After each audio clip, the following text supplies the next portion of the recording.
So I have decided to talk about the syllabus questions, and I already went over in class this corrupt bargain, how it weakened Adams, set the stage for Jackson's election, and basically it appealed to, or Jackson appealed to the common man and said that this was corrupt. And fixing what I said, Henry Clay was Speaker of the House, and the deal they believe is that if he encouraged the House to select John Quincy Adams, then Adams would make him Secretary of State, which happened.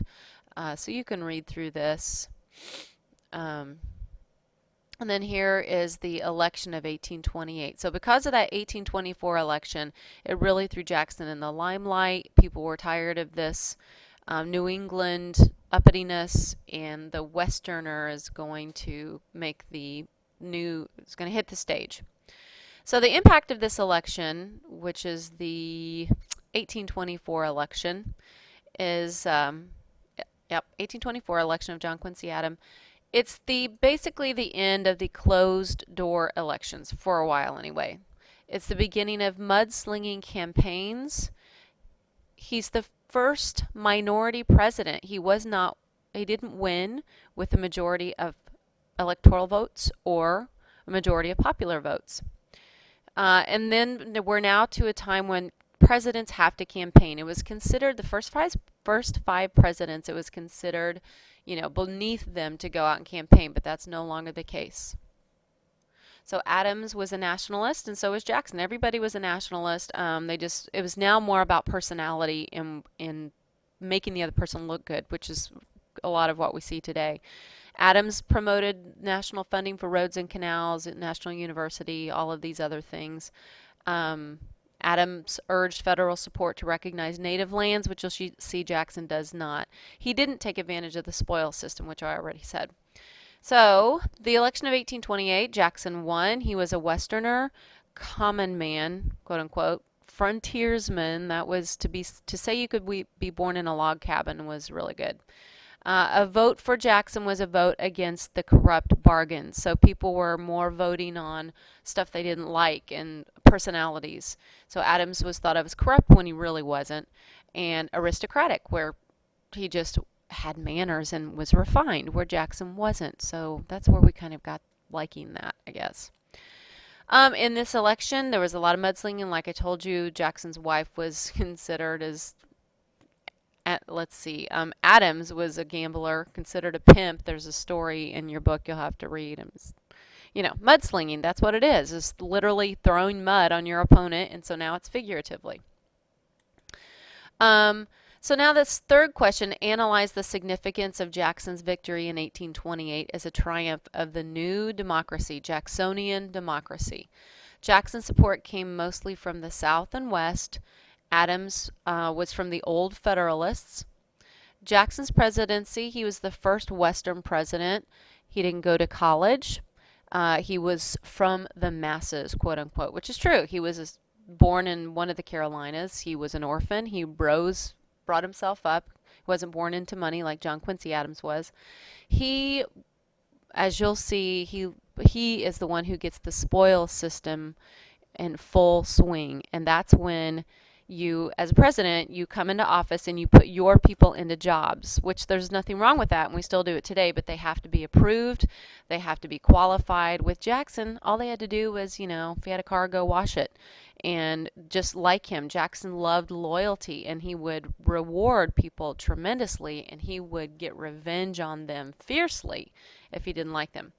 The main issues at this time is, after this election under Jackson, is the tariff. Jackson hated it. Indians, he hated them. The National Bank, he hated that. He hated lots of things. Okay, now pay attention to this. It's a lot of big words, and it is in your book. It's page 280 in your book, and I'm going to take these page numbers off because they're not all correct. Must be the last book. Again, the tariff was a Federalist thing, and now we're just going to say regions. It's a New England thing. They liked that it protected American industrial goods, American factories. Remember the pins? Remind me, I'll show you that again. The South hated the tariff. Southern crops had to be sold on a world unprotected market, meaning they didn't they didn't get a tariff protecting the things that farmers sold. They had to import their goods. Thus, anything that was protected by a tariff, let's say farmers needed a bunch of pins, it was all more expensive because of the tariffs, since the South focused only on agricultural activities. Now, there's an underlying Southern issue to everything. Southerners believed they had to show that they could nullify federal legislation they didn't like because of the Missouri Compromise.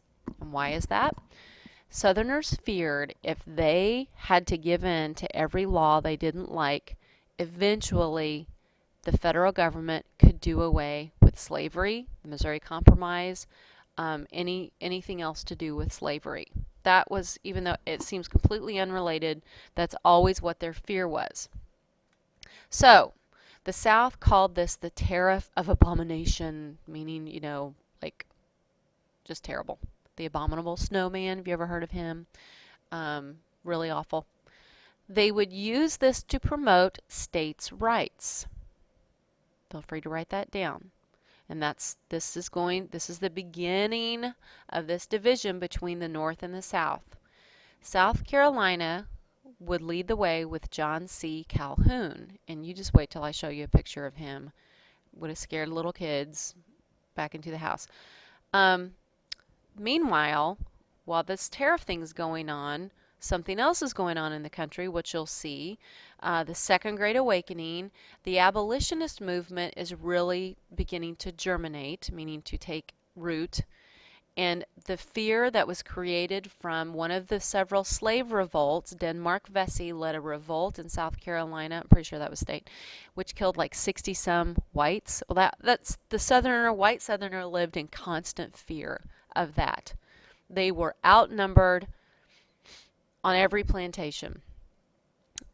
And eventually, of course, the rebellions are put down, and many slaves would suffer greatly because of these rebellions, but they could sure do a lot of damage before it was stopped. So all of these fears are going to make them really hate the tariff. Does everybody get that leap? Okay, an example of South Carolinian nullification or support of that, it's called the South Carolina Exposition, and I'll probably have you read part of that on Textbook Monday, and was secretly written by John C. Calhoun, who is on page 281, and that's a good picture of him. This is just another step, another example of states versus the federal government. And do you remember the Virginia and Kentucky resolutions? They wanted to nullify the federal alien and sedition laws. Okay, so it's again, same thing. Who has the final say? So it's a showdown. South Carolina, cage match with the federal government. Really, Andrew Jackson. So South Carolina declared the tariff of 1828, which was something like 30-some%. I forget what it was, so I have to look it up. Just a huge tariff on imported goods. So they declared it nullified, not going to obey it. They would